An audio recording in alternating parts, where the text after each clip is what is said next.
Tila eto na ang karma ni John Haliburton sa kanyang ginawa kay Giannis sa kanyang pagmamayabang noon patungkol sa kanyang anak na si Tyrese. Nadala ng bugso ng damdamin itong si John Haliburton nang matalo ng kanyang anak at ng Pacers ang team ni Giannis. Kaagad siyang pumunta sa gitna ng court at kanyang hinarap itong si Giannis at kanyang kinantsawan. Fast forward sa ngayon sa isa sa mga pinakaimportanteng laban ng Indiana laban sa OKC Thunder, itong si Haliburton 4 points lamang. Tila eto na talaga yung karma sa kanya, mas mabuting maging humble na lamang sa lahat ng panahon. Ang masakla pa dito, yung niyabangan ng kanyang amang si John Haliburton na si Giannis ay mayroon ng championship ring, samantalang itong sa Haliburton ay mukhang hindi pa magkakaroon.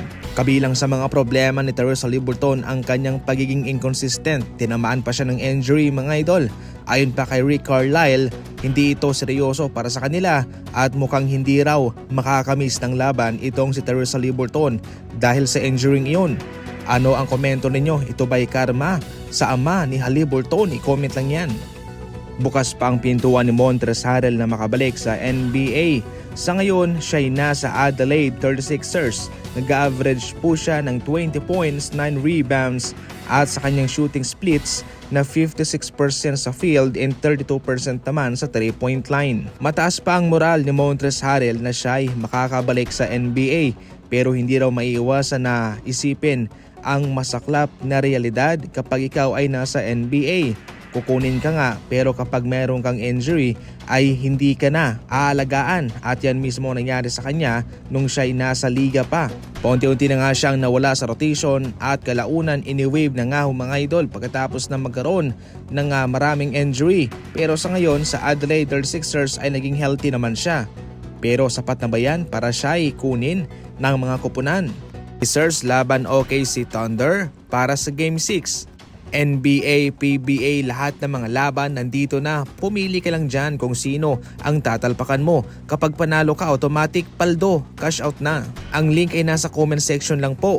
Gamitin ang promo code.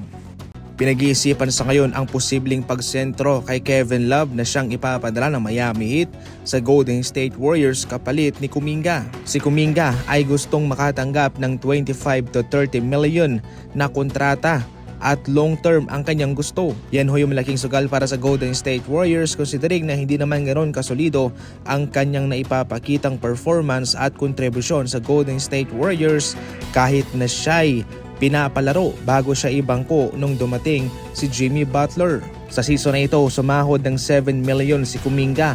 Malaki ang kanyang hinihingi kung saan 25 to 30 million per year ang kanyang gusto. Kung gayon man nga ay nasa Golden State Warriors na sa Miami Heat ang negosasyon kung magkanong kontrata ang kanilang ibibigay at kung sino-sino ang ipapalit ng Miami Heat dito para kay Kuminga.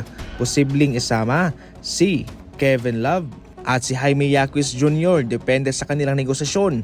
Yan sa ngayon ang plan B ng Miami Heat kung hindi nila masusungkit si Kevin Durant o si Giannis. Nakaabang na si Kuminga sa kanilang listahan bilang kanilang backup option. Para sa Golden State Warriors, kung ito'y matutuloy, sila'y mabibigyan ng tulong ni Kevin Love sa rebounding, veteranong presensya para sa kanilang second unit especially sa kanilang mga young guns. Yan lang muna sa ngayon.